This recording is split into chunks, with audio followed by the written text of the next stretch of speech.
The Jimmy Butler trade front takes another turn. The Golden State Warriors actually have their sights set on another big-time player, not named Jimmy Butler. And could that rule them out of the Butler chase? I am Trevor Lane. This is the Basketball Bulletin. Make sure you guys subscribe to the channel. Turn on those notifications. We'll keep you up to date on all things NBA, especially as we're heading into the trade deadline.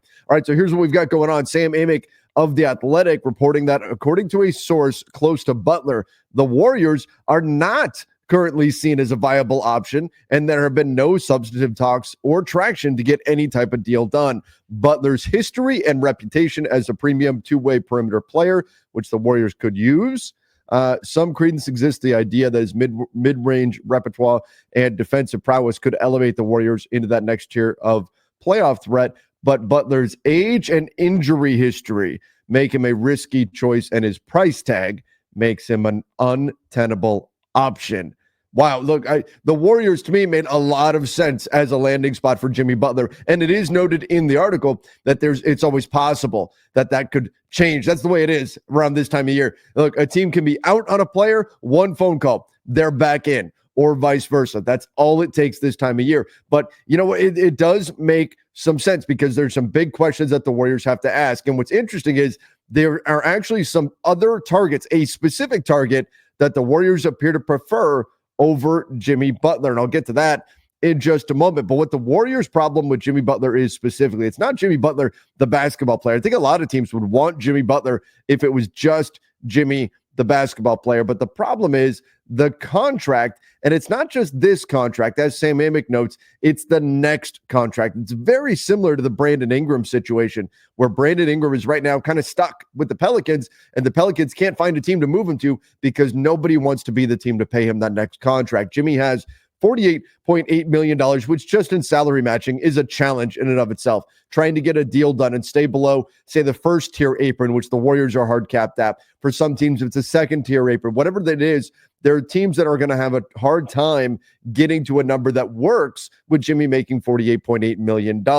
Now, on top of that, though, he's got a player option, and he has told everybody he's going to opt out of that player option, and he wants a new deal in free agency. Well, most teams don't want to be the team to give Jimmy Butler his last big contract. Now, there's some clubs that will reward players at the end of their careers and give them big deals at the end of their usefulness as a superstar level player.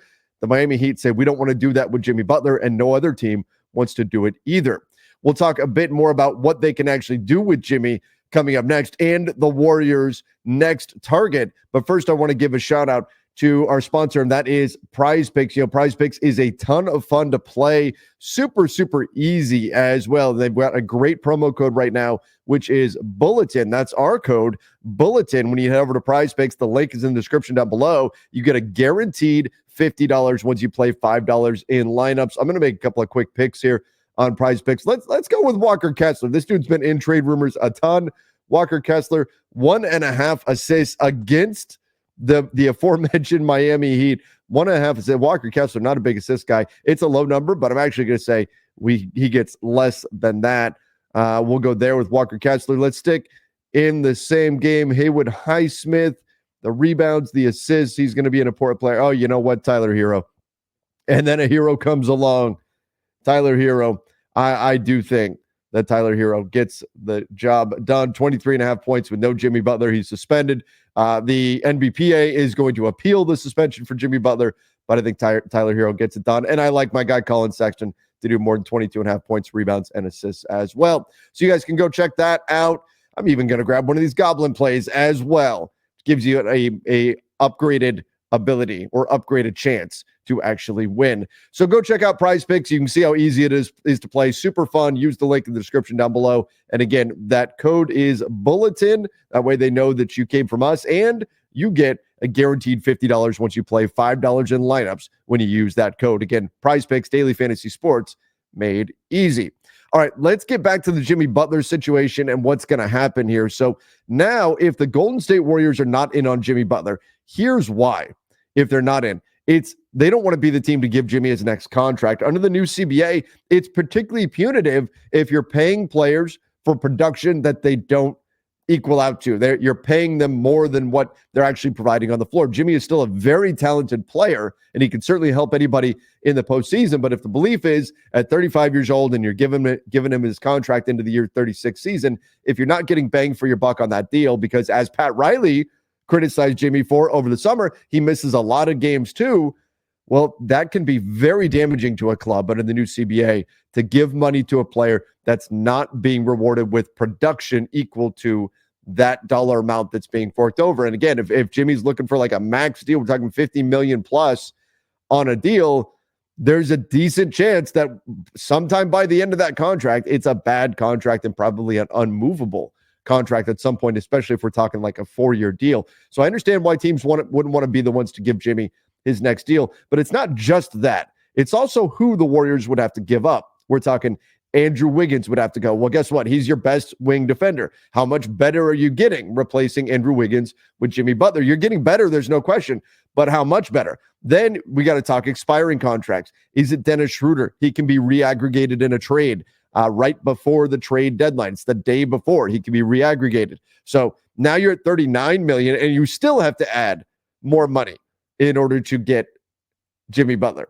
Because the Golden State Warriors, they're less than $500,000 below the first tier apron. So they have to be pretty damn close to matching the salary for Jimmy Butler. So now we're talking about, do you go Kevon Looney, who's an expiring $8 million? Maybe Gary Payton II is needed, who's an expiring $9 million. And then you ask, if you've lost Wiggins, you've lost Schroeder, you've lost Gary Payton II, some combination of those guys. There's some other expirings as well you could look to throw into the deal. And the Miami Heat are probably asking for Jonathan Kuminga to be part of any trade. It's not just matching the salaries. It's Jonathan Kuminga has to be in the deal too. Well, you can understand why the Warriors would say, if we're giving up that much depth, we may be better off sticking with this group as is and making a smaller move. Now, Amick does mention, instead of Jimmy Butler, what the Warriors may do, and a guy they are targeting, it's Nikola Vucevic with the Chicago Bulls. Check this out. Vucevic, so much easier to make the math work. $20 million.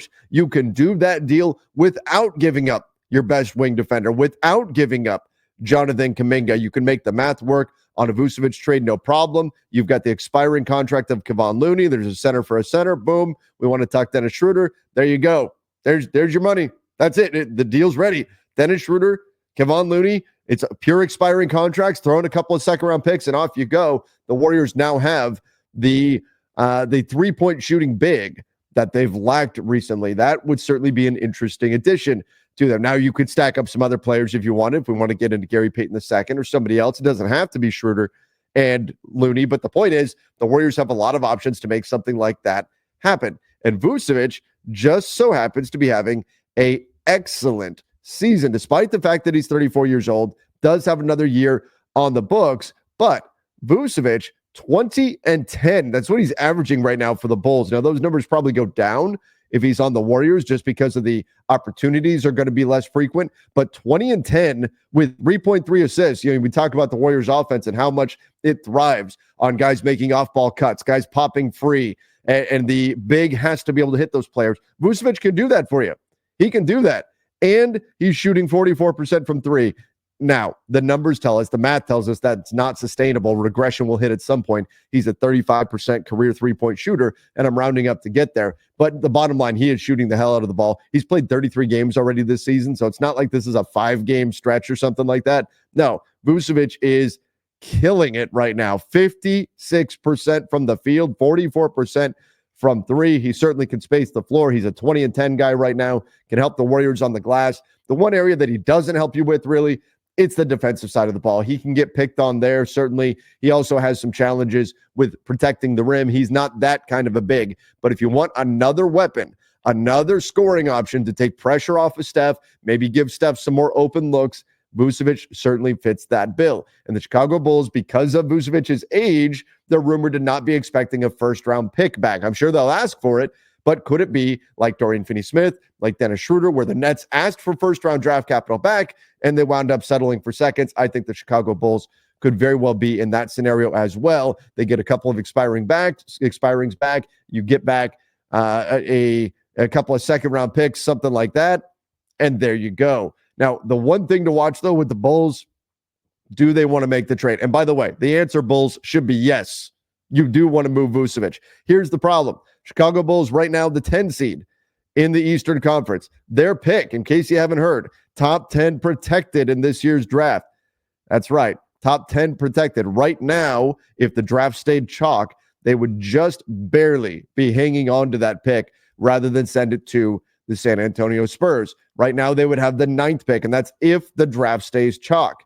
Now, they are dangerously close, though, to winning a few too many games and giving, say, the 11th pick in the draft to the San Antonio Spurs. So that's certainly something to keep an eye on. That would be a massive step back for Chicago in a loaded draft class to give up a first-round pick to the Spurs because you weren't able to lose enough games for a Bulls team. Now, let's face it, they're going nowhere, and that's okay. We started to see a new direction from the Bulls. It's okay if they're not going to make a deep playoff run this year. They need to reset this thing.